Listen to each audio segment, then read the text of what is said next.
95.1 en Austin, Texas, y al resto del mundo por internet en www.radiomujer.com.mx. Estamos tras los micrófonos, sus psicoanalistas de la radio, mi compañera Gabriela Maldonado y su servidor José Luis Amarripa. ¿Qué tal, Gaby? Muy bien, José Luis, ¿tú cómo estás? También muy bien, con algo de frillito, que este clima. De pronto, ¿verdad? De repente como que hace frillito. Pero bueno, el día de hoy le vamos a estar hablando de un tema que a mí en lo personal me parece bastante entretenido. Interesante, podríamos pensar. El tema del día de hoy son los miedos injustificados. ¿De dónde sale esto? Es una de las manifestaciones psicológicas que me parecen como más enigmáticas, como le decía, en lo personal. Porque, bueno, podríamos entender que nos den miedo los truenos, ¿no? Que nos den miedo los rayos. Uno podría decir, bueno, pues claro, ¿no? Si uno sale y está lloviendo y caen rayos, le puede caer un rayo y ahí queda, ¿no? Nos puede dar mucho miedo eso. Nos pueden dar miedo las enfermedades, ¿no? Bueno, no quiero que se me acerque nadie enfermo porque tal vez me contagie y me voy a enfermar y voy a sufrir, me va a doler. Nos puede dar mucho miedo eso. Nos puede dar miedo algo que represente una amenaza de muerte, por ejemplo. Decimos, no, a mí me da miedo que alguien maneje rápido, por ejemplo, porque me pongo muy ansioso porque siento que vamos a chocar, porque es una posibilidad. Pero ¿qué pasa con las personas que les da miedo el apocalipsis? O que les da miedo los eclipses, por ejemplo. Y ya a estas alturas, ¿no? Porque también tendríamos que pensar que posiblemente el miedo de nuestros ancestros, o el miedo de algunas personas, por ejemplo como los niños, de los rayos y de los truenos, sea algo injustificado, porque no saben ni qué es, ¿no? Es más bien como el miedo a lo desconocido. Pero, ¿qué pasa con estos miedos tan específicos, realmente tan específicos, como para decir, es que tengo miedo de que empiece un apocalipsis zombie, ¿no? Estamos en el límite de la conciencia humana y qué tal si ahorita se levanta la inteligencia artificial y nos destruye a todos juntos, ¿no? No sé, tantas cosas que pueden venirnos a la cabeza, ¿no? Tantos miedos que hay alrededor, como este otro que ya también se ha vuelto una tendencia, Gabriela. Me dan miedo las vacunas, ¿no? Me da miedo que nos vayan a inyectar algo que nos controle mentalmente, porque aparte es todo este delirio atrás de esos miedos, ¿no? No es que digamos, bueno, pues a mí me da mucho miedo la guerra, podríamos pensar, ¿no? Que en algún momento en nuestro país, por las relaciones que está teniendo apretadas con tal o con cual, nos viéramos involucrados en una situación de guerra. Imagínate qué terrible, ¿no? Eso todavía lo podríamos pensar más acercado a la realidad mientras estuviéramos viendo este tipo de pruebas enfrente.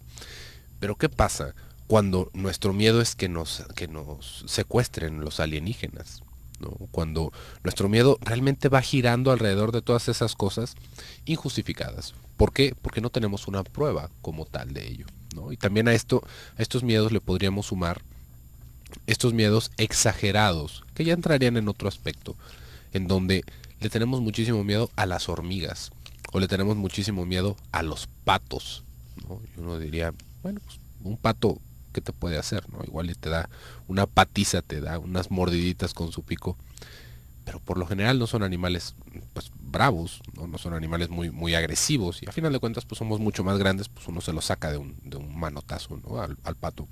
Pero hay personas que les dan mucho miedo a esos patos. Esto, como le decía, a mí me parece muy interesante porque nos va enseñando que no somos, ¿cómo lo podríamos decir? Una especie reactiva. Nuestro intelecto, nuestro psiquismo, no es algo que responda solamente a las pruebas exteriores.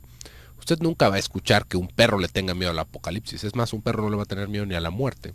¿Por qué? Porque no hay una representación como tal.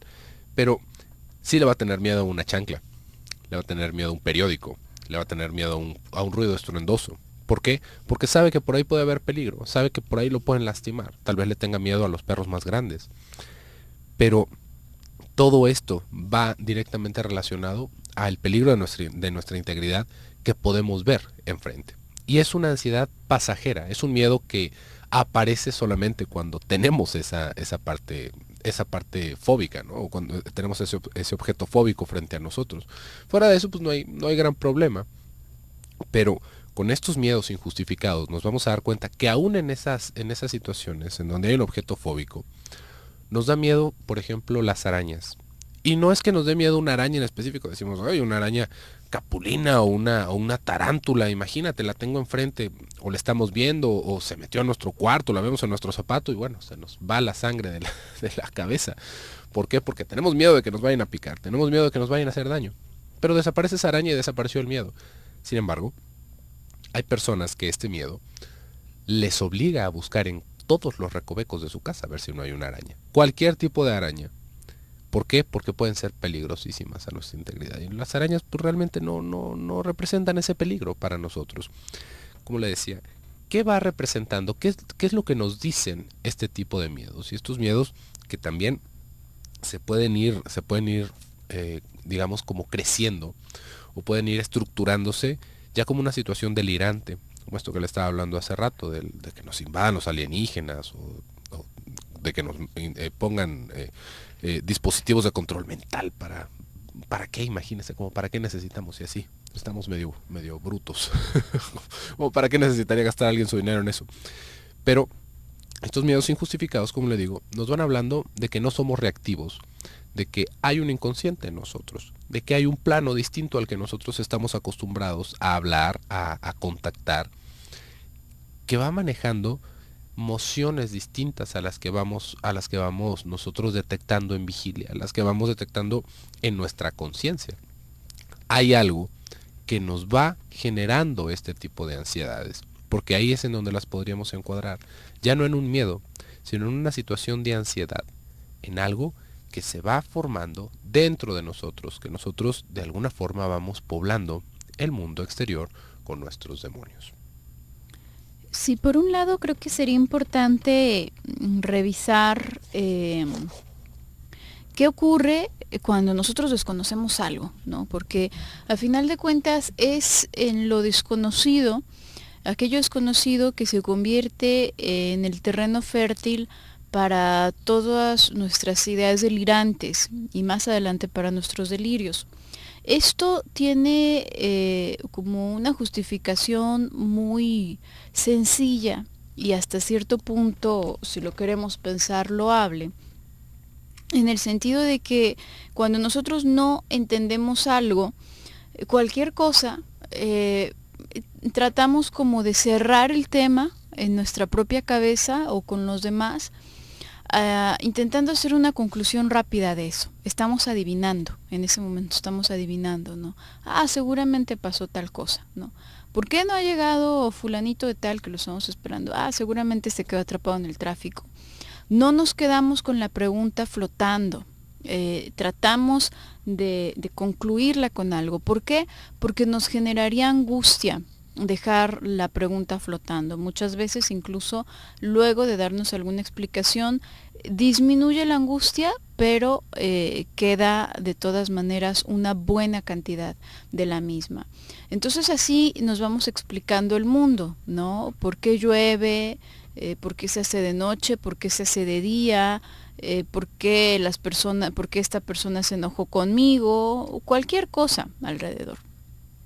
Digamos que cuando hacemos esto, que podrían ser nuestras hipótesis acerca de el funcionamiento del mundo y de las relaciones entre las personas, lo que estoy haciendo es parchando un pedazo de realidad que no existe para mí, porque yo lo desconozco, lo estoy parchando con mi realidad interna. Esto no es más que una interpretación mía. En realidad no tengo manera de saber si se quedó atrapado en el tráfico, si está enojado porque el día de ayer no le di los buenos días. No tengo manera de saber eso hasta que llegue el momento en que yo tenga la oportunidad de tocar esa realidad, ¿no? Preguntarle a la persona o hacer algún tipo de comprobación, qué sé yo, depende del caso.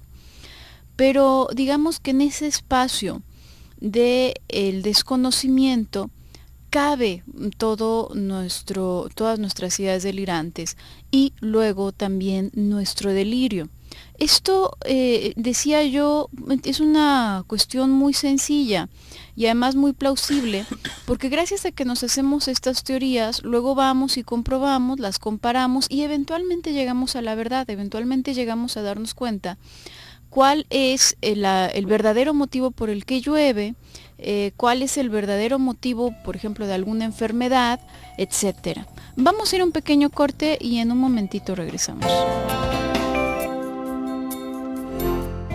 Regresamos a tu programa Desde tu Mirada. Estamos hablando el día de hoy acerca de miedos injustificados. Te recuerdo nuestro correo electrónico desde tu mirada @radiomujer.com.mx por si quieres hacer alguna participación.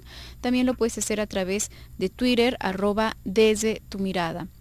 Y bueno, regresando con el tema, en el bloque pasado comentaba, bueno, en este lugar de desconocimiento, caben toda nuestra realidad interna, y esto eventualmente puede llevarnos a el conocimiento de la verdad, ¿no? Lejos de las hipótesis que nos hemos formulado.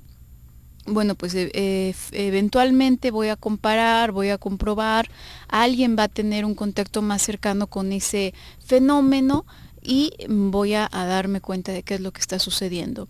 Entonces, en ese sentido, se podría decir, es incluso muy útil. Si esa fuera la única utilidad de este tipo de pensamiento, ¿no? Sin embargo, estaríamos dejando de lado la utilidad o la función del delirio en sí, la función psíquica que cumple el delirio, más allá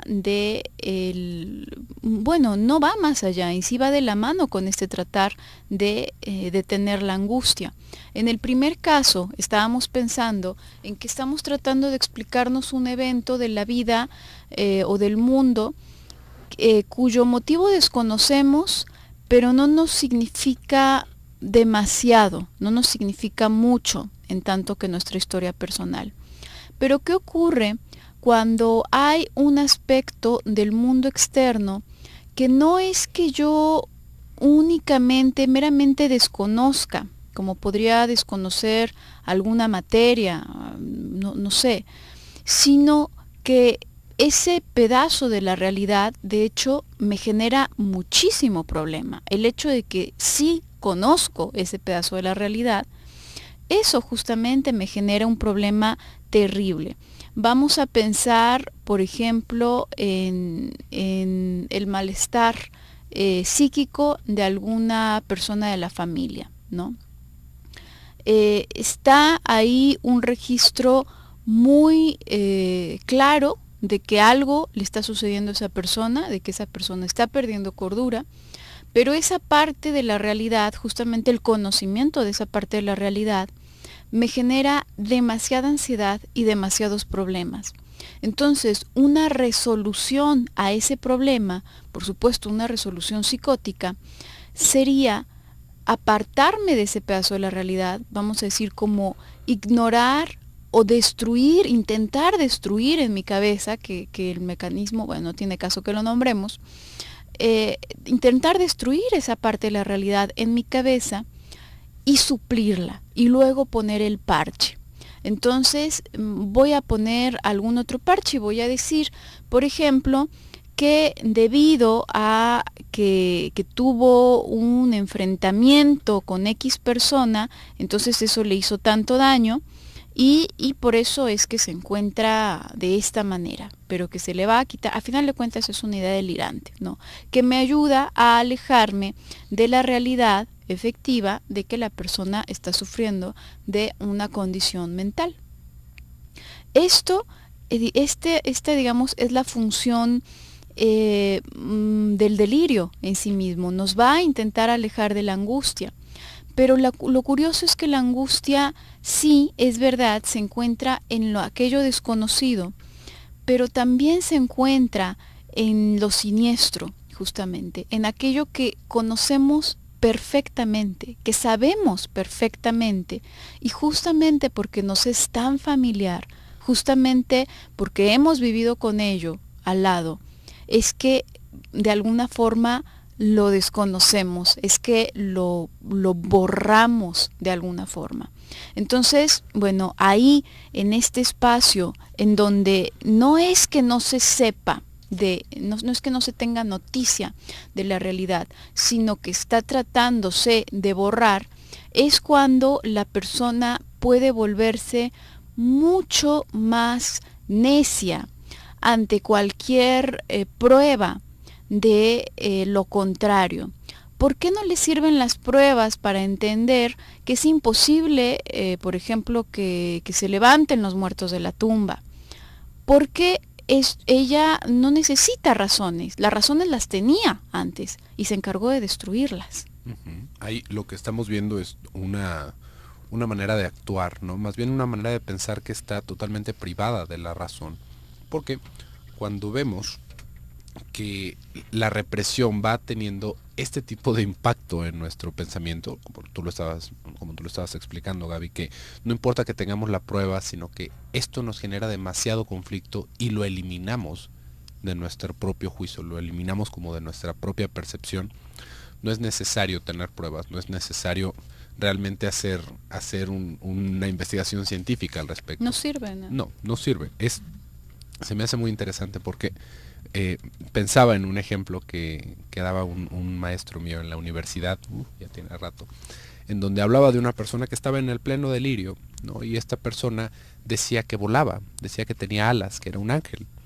Y el médico que le estaba atendiendo la pone sobre de una báscula, ¿no? Le dice, ahorita mismo estás volando, sí. ¿Y por qué sigues pesando lo mismo aquí en la báscula? Si estuvieras flotando, la báscula te daría prueba de que estás volando porque no estarías en contacto con el instrumento, ¿no? Y la respuesta de esta persona fue que la báscula no servía, ¿no? La báscula no estaba funcionando como tal. ¿Cómo podríamos hacernos ignorantes de una cosa que está tan a la mano de nosotros, ¿no? Uno puede decir, bueno, pues sí, igual y no estoy volando, si tuviéramos un pensamiento lógico en el momento. Pero cuando estamos hablando de una situación de delirio, como se podría describir en este tipo de miedos injustificados, no hay lógica. Solamente está la lógica del inconsciente, que no tiene nada que ver con la lógica de nuestro mundo consciente. Ahí no hay contradicciones, ahí todas estas cosas pueden coexistir y todo puede suceder. Dentro de nuestra cabeza, por supuesto, no es que esto sea algún mundo, un plano alterno, pero esto nos va a dar pie para darnos cuenta de que estos problemas de los cuales vamos, lo podríamos decir, haciendo teorías de conspiración, no están afuera. Nos va dando mucha pista de que esa conspiración, de que todo ese embrollo tiene que ver con nosotros mismos. Fíjese, tomando un ejemplo de algo muy, muy, muy concreto que puede suceder en todas las culturas y que seguramente ha pasado en más de una familia. ¿Qué pasa con este tipo de creencias en los fantasmas o en los mediums? ¿No? Es que hay personas que se pueden contactar con el más allá, hay personas que tienen una percepción, no es más, mi sobrinito, mi hermana, mi papá, mi mamá, se pueden contactar con los fantasmas y les dicen y les hablan. Imagínense nada más la cantidad de fantasmas, si existieran, la cantidad de fantasmas que habría en el mundo, con toda la cantidad de gente que se muere, ¿no? Ya para empezar. Y no importa ese tipo de datos estadísticos, siempre estos fantasmas o estos mensajes del más allá o estos sueños premonitorios que tenemos, hablan de nosotros. Hablan de lo importantes que somos nosotros. Si hubo una aparición, nos habla de que nosotros corremos peligro. Si vamos con algún medium y nos dice que está contactando con un fantasma, es que nosotros necesitamos recibir un mensaje. ¿Se imaginan lo importantes que seríamos, ¿no? En este mundo de gente? Como para que en toda la redondez de nuestro planeta alguien se contactara desde el más allá específicamente para avisarnos de que alguien nos quiere hacer un fraude. ¿Se da cuenta de lo complicado que sería una situación así? Sin embargo, fíjese cómo todos los mensajes van dirigidos hacia nosotros. ¿Por qué irían dirigidos hacia nosotros? ¿Por qué algo quieren de mí, a final de cuentas? Pues porque es algo que viene de mí. No es algo que venga del exterior. Es más común que nos encontremos con una carta que llegó por error a nuestra casa a que veamos alguno de estos delirios, de todas estas, como no podríamos decir, alucinaciones o ideas delirantes del más allá, que vayan dirigidos hacia nosotros. Todas estas van dirigidas hacia nosotros, estas persecuciones van dirigidas hacia nosotros porque vienen de nosotros, porque nosotros somos el epicentro, lo podríamos pensar. Es como si fuéramos la fuente justamente de estas alucinaciones y la fuente de todas estas ideas. Por lo mismo, fíjese cómo también en esa misma estructura de pensamiento, lo que vamos viendo muy comúnmente es que nosotros debemos de tener algún papel importante al respecto. ¿no? Que nosotros debemos de hacer, o debemos de guardar, o debemos de pensar. Y esto se vuelve todavía más evidente cuando, digo, más evidente y más poderoso todavía en la función del delirio, cuando esto lo vamos viendo ligado a una creencia religiosa. Porque fíjese cómo hay una corriente de pensamiento mágico y otra delirante, se van uniendo y van agarrando, digamos, como su propia inercia para sumarse. Pero bueno, vamos a continuar hablando de esto después del bloque comercial. En un momentito continuamos.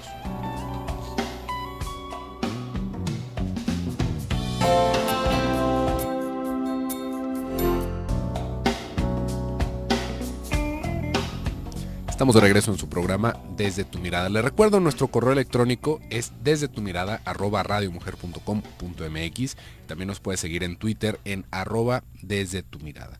Estamos hablando el día de hoy sobre los miedos injustificados, y antes del bloque comercial le estaba platicando de una ocurrencia curiosa alrededor de estos miedos injustificados. ¿Qué va sucediendo cuando un pensamiento delirante entendiéndolo como todas estas teorías de conspiración o teorías de persecución que podemos llegar a tener, se van uniendo con un aspecto religioso? Estábamos hablando de que ahí se podría sentir o podríamos interpretar que la inercia de ambas corrientes, más bien como la fuerza sumada de ambos pensamientos, va a generar un monstruo de delirio, va a generar un monstruo, un quiste en el pensamiento. Y esto, fíjese cómo lo podemos observar en grupos radicales, por ejemplo. Ahorita tantas cosas que están sucediendo en el Medio Oriente, por ejemplo, que, bueno, nos dejan con los ojos cuadrados, ¿no? Como hay grupos extremistas que destruyen piezas de historia, ¿no? Que destruyen libros, que destruyen monumentos, de tal forma como de querer desaparecer una cultura, de querer desaparecer parte de lo que es legado de la humanidad en específico por un interés propio. Fíjese ahí cómo se va uniendo, por un lado, esta parte del digamos, como de lo extremo en el adoctrinamiento que van viviendo estas personas. ¿Por qué? Porque para empezar se sienten con el derecho de hacerlo. No piensan que es algo de todos los que están a su alrededor, sino de que ya se sienten con derecho a hacerlo. ¿Por qué? Porque ellos son los que poseen la verdad. Y a esto le sumamos el delirio de persecución y el odio que se puede llegar a manifestar alrededor de que esto ya va pasando todos los niveles metafóricos. Ahí estamos viendo la realidad en sí. Yo tengo un conflicto con esta cultura, yo tengo un conflicto con esta gente, destruyo su historia. Voy a hacer como que no existieron nunca. Esto es una cosa que también se hacía, bueno, en épocas antiguísimas, ¿no? Y todavía se sigue practicando, pero antes se destruían los monumentos y se borraban los nombres de los libros, de tal forma que quedara borrada tal cual la persona de la historia. Ahorita lo que estamos pensando es cómo esta parte del pensamiento mágico que va otorgando, por un lado esta parte religiosa, se va uniendo con el propio delirio. ¿Por qué? Porque entonces la persona se siente justificada en sus medios. Ya no es nada más un loco, ¿no? Ya no es alguien que está molesto y que está rompiendo cosas, ya es un elegido divino. Y esto ha sido uno de los más grandes motores para las tragedias más grandes que hemos tenido en la humanidad. ¿Por qué? Porque vamos buscando una comprobación exterior, así como le estábamos diciendo hace unos momentos, que no hay una consecuencia lógica con este tipo de pensamiento. No se necesita de mucho realmente para sentir apoyada la propia idea. Si alguien, tanto hablamos, Gaby, de esas personitas que alguno de sus hijos les dice que habló con el abuelo en sus sueños, o que habló con Dios y lo demás, y los papás les dicen, ¿y qué te dijo? Sí. ¿No? Al momento en el que le preguntamos, ¿y qué te dijo?, se ha vuelto real para el niño, ¿no? Ya de por sí era real porque él lo vio en su cabeza, pero todavía no sabe aterrizar esto. Para las personas que tienen este tipo de creencias radicales, basta con eso o menos, para que vayan tomando una fuerza y se vayan sintiendo parte de. Esto lo podemos ver no solamente en estos lugares del Medio Oriente, esto lo podemos ver en todos lados. En todos lados, esta parte de la creencia religiosa se puede malversar de una manera terrible, y esto, fíjese cómo, se vuelve la excusa, se vuelve, digamos, como el vínculo con la realidad, entre comillas, para hacer fuertes nuestros argumentos. ¿Cuántas cosas pasaban en la Inquisición? Porque eran brujas, ¿no? ¿Cuántas personas no murieron en ese tipo de pesquisas porque tenían contacto con el diablo? ¿Quién dijo que tenía contacto con el diablo? Pues yo. Ah, caray, ¿no? Y no te parece que más bien eran como ganas de matar gente, ¿no? Gente que a ti te empezaban a despertar sospechas, no, era el diablo. Ya no hay forma, ¿sí ve? Ahí no hay forma. ¿Por qué? Porque el delirio se acaba justificando, se acaba comprobando con lo que ya de por sí es un pensamiento mágico grupal, ¿no? ¿Por qué? Porque de una o de otra forma, y no importa qué símbolo le ponga, soy elegido por Dios, ¿no? Yo tengo el derecho divino. Es más, no nos vayamos tan lejos. Ahorita estamos hablando de aspectos de destrucción y lo demás. Pero ¿usted cómo cree que se eligieron a los reyes? ¿No? Los reyes eran elegidos por Dios. ¿Cómo? ¿La familia de los reyes era elegida por Dios? Sí. ¿Y cómo les llegaba el mensaje si no había ni emails en esos entonces? Exactamente, con sus tremendos ojotes que tenían, con el poder.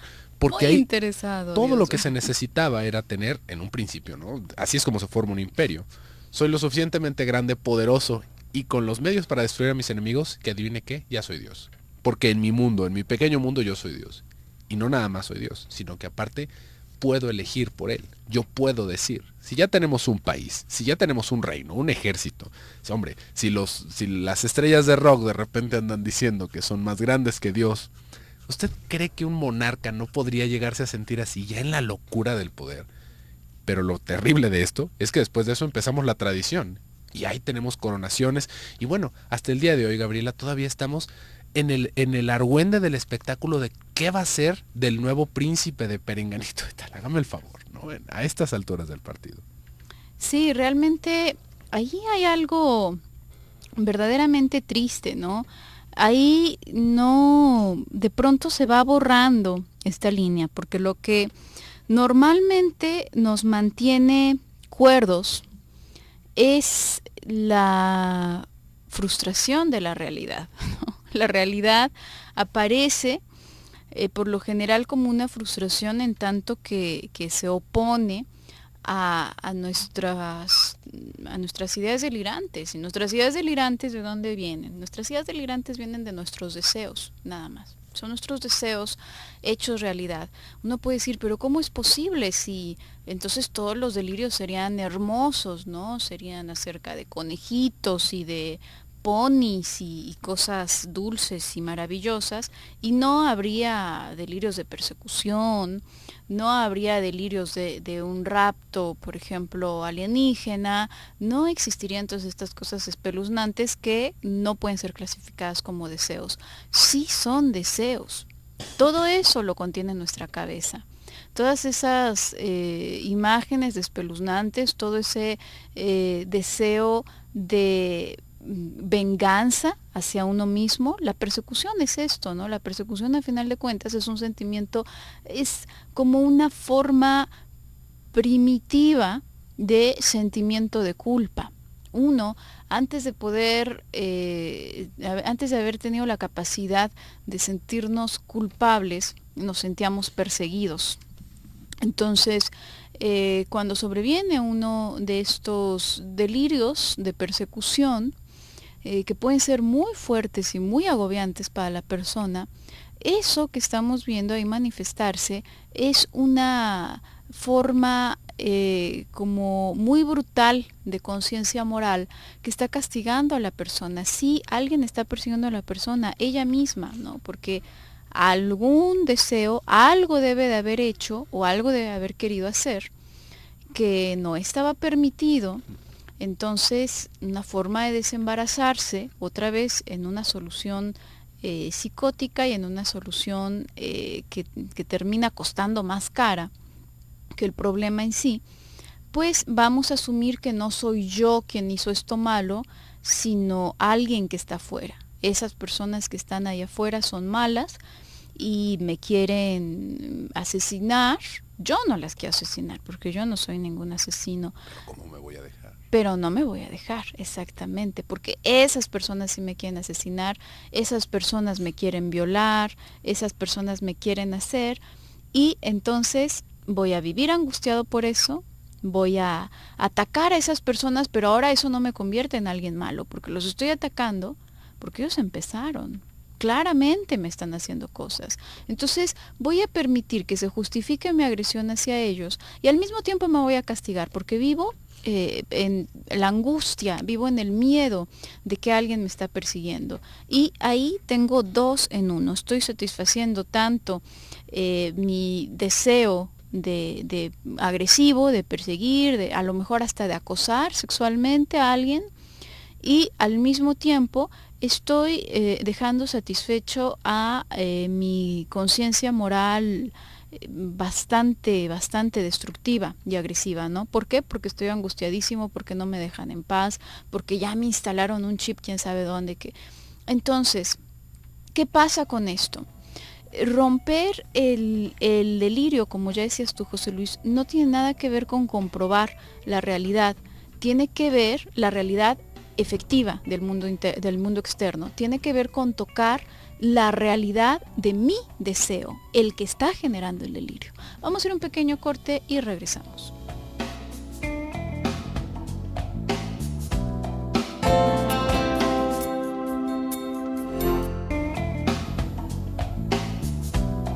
Estamos de regreso en su programa Desde tu Mirada y ya estamos en el último bloque del programa del día de hoy. Hemos estado hablando sobre los miedos injustificados. Y antes del bloque comercial, Gaby, tú estabas tocando un tema que me parece muy interesante. También alrededor de este tema que hemos estado desarrollando el día de hoy. Y es que no todos los miedos se pueden ir, digamos, como representando o pueden irse dando fe de su existencia porque nos tiemblen las rodillas, ¿no? Parte también de estos miedos se pueden ir representando como agresividad hacia un tipo de persona. El otro día pensaba, Gaby, alguien estaba haciendo un señalamiento de esto, de por qué se les dice, ay Dios, se me fue la palabra, las personas que les tienen fobia a los homosexuales, homofóbicos. ¿Por qué se les dice homofóbicos? Si al final de cuentas lo que estamos viendo es un odio. Odio, ¿no? Y aparentemente en un miedo, ¿no? Ajá, y aparentan efectivamente, ¿no? Ese era el asunto, ese era todo, digamos, toda la discusión. ¿Por qué se les dice homofóbicos si no les tienen miedo, sino que más bien les tienen odio a los homosexuales? Esto, evidentemente, para la persona que no está entrenada en la terminología de lo que va diciendo por parte de la psicopatología las fobias, se va a dar cuenta de que efectivamente ese odio es porque en el fondo hay un miedo. Y porque en el fondo hay un miedo no del exterior, sino propio.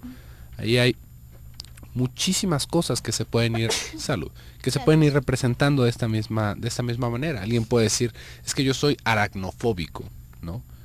Y bueno, es que les tengo muchísimo miedo a las arañas. Las arañas resultan ser el objeto fóbico, pero todo lo que va girando alrededor de esta formación mental no está en las arañas. No está puesto en las arañas en sí, sino que las arañas se han tomado como un objeto para representar todo ese miedo, todo lo que tiene que ver con la dinámica del deseo en el inconsciente, igual con los homofóbicos. Entonces, fíjese cómo si lo pensamos ya desde ese punto, ¿qué pasa con las personas que, bueno, ahorita que está tan de moda, y esto lo podemos ver de cualquier lado de la cultura, de cualquier lado del charco? Las personas que le tienen miedo a los terroristas, ¿no? Es que los terroristas nos van a venir a hacer daño, es que los terroristas envidian nuestra forma de vivir, es que los terroristas son más bien las personas que nos están buscando lastimar, ¿no? Y alrededor de ese pensamiento, alrededor de esa justificación, de ese miedo aparente más bien, de esas ganas de sacar la agresión, se va haciendo toda esta justificación que a mí me permite comportarme como un animal frente a esas personas. Esto lo vamos a ver en todas las guerras, en todo lo que tiene que ver con la violencia, en todo lo que tiene que ver con esa competencia agresiva. Es una de las tácticas más fáciles de utilizar en el momento del entrenamiento de los soldados y de las personas que están designadas para luchar contra ese enemigo. Tiene que ver con deshumanizar al enemigo. Tiene que ver con no colocarlo en el mismo nivel. Disculpe. No colocarlo en el mismo nivel evolutivo, lo podríamos decir, o de pensamiento que nosotros. Porque al final de cuentas, ellos son unos salvajes. A final de cuentas, ellos son como animales. Entonces, yo no estoy matando gente, yo estoy matando animales. Fíjese cómo esto fue sucediendo en los momentos de conquista. Podríamos pensar en Norteamérica, cómo hubieron todos estos movimientos en donde los indígenas, los pueblos indígenas, eran salvajes, ¿no? Y podríamos encontrar que habían muchas partes barbáricas en su cultura. Pero la justificación no es que fueran poco civilizados y que fuera la única manera de lidiar con ellos, sino que eran salvajes. Entonces no cuenta si uno los mata, no cuenta si uno los esclaviza, no cuenta si uno les quita sus cosas, porque son como animales. Pues al final de cuentas es como quitarle algo a un búfalo, como quitarle algo a un perro, ¿no? Pues, ¿cuál sería el problema? Estamos en un nivel distinto moral. Y fíjese cómo es justamente esa misma justificación que se ha ido tomando constantemente y que también se va ligando con esta parte de los miedos injustificados. También parte de ese miedo tendría que ver con la necesidad de expresar la agresión hacia afuera. No tanto porque estemos amenazados nosotros, sino que lo vamos tomando como un movimiento preventivo. Yo odio a esa persona, seguramente esa persona me odia a mí, y antes de que esa persona me lastime, yo lo lastimo a él. Y bueno, en verdad que esto tiene una dinámica que si la podemos encontrar, es verdad, en lo individual, en muchas personas, pero por lo general se puede ver de forma mucho más clara cuando es masiva, ¿no? Como tú lo mencionabas, con estas culturas, ¿no? Que son atacadas, de pronto convenientemente resulta haber algo que justifica, porque hace necesario el borrar a esta cultura o a sus formas, a sus creencias. ¿Por qué? Ahí hay algo muy interesante. Lo que generalmente se ataca, vamos a pensarlo otra vez en grandes magnitudes, en la cuestión de la cultura, por ejemplo. Lo que se ataca generalmente cuando no se pretende acabar con ese sector de la población, vamos a pensar como por ejemplo en la conquista, ¿no? Justamente el ejemplo que tú estás poniendo aquí, pues no era una opción acabar con la población, porque la población era necesaria, ¿no? ¿Quién iba a trabajar la tierra y quién iba a hacer todo después de eso? No había suficientes inmigrantes ni siquiera para la conquista, ¿no? Incluso para conquistar necesitaron de soldados nativos de Mesoamérica. Entonces, no era la intención deshacerse de la población. Entonces, ¿qué se ataca? Si no se va a destruir por completo una persona, pero sí se quiere poner al servicio de uno, se ataca justamente el sistema de creencias, pero se ataca de tal forma de reemplazarlo por uno nuevo. ¿Por qué? ¿Por qué eso en específico? Porque cualquier otra cosa me traería una hostilidad constante. Yo puedo atacar otros medios bajo coerción, por ejemplo, puedo quitarles el suministro, por ejemplo, los suministros de alimento, puedo quitarles un montón de cosas para tener controladas a las personas. Y lo más probable es que me obedezcan hasta que se armen para entonces venir, regresar por su suministro, ¿no? El que les estoy reteniendo. Eventualmente van a hacerlo. ¿Por qué? Porque siguen enfadados conmigo. Pero si yo en lugar de eso meto una estructura de pensamiento artificial en la cual yo quedo favorecido, entonces ya no pueden atacarme, porque eso es algo de lo cual no se pueden liberar. Ya el día de mañana estaremos tocando más a propósito de este tema, pero esa es la cuestión con los miedos. El miedo tiene una función fundamental, útil, digamos, que nos permite prever y nos permite evitar ciertos riesgos, ¿no?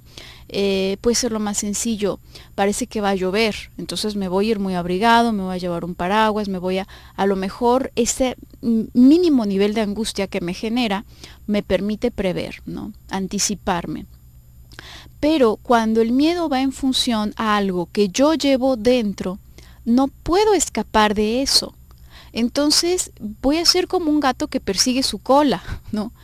Va a ser constante, constante, constante. No va a haber momento en que se termine esto.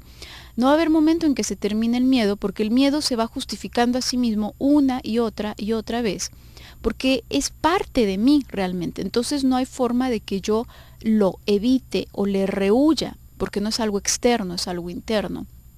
Entonces, de esta misma forma, estas creencias se instalan, se buscan instalar dentro de la persona. Y por lo general, estos sistemas de creencias van en función a provocar miedo, no a provocar un pensamiento crítico, no a generar conciencia, no a generar ningún tipo de cuestionamiento, porque entonces ya no estaría persiguiendo mi propia cola, entonces ya estaría persiguiendo algo que de hecho sí puedo llegar a atrapar y entonces puedo seguir avanzando, sino que se instalan como algo que va a provocarme un miedo infundado desde dentro, por el cual voy a estar constantemente moviéndome como este gato que va tras su cola, o bien como este caballito que va tras la zanahoria, ¿no? Esta imagen que a veces ponen de un caballo. Pero bueno, por el día de hoy se nos ha terminado el programa. Muchísimas gracias por sintonizarnos diariamente. Muchas gracias a todo el equipo de producción. Yo me despido, soy Gabriela Maldonado. Yo soy José Luis Amarripa, que tengan muy bonita tarde. Hasta luego.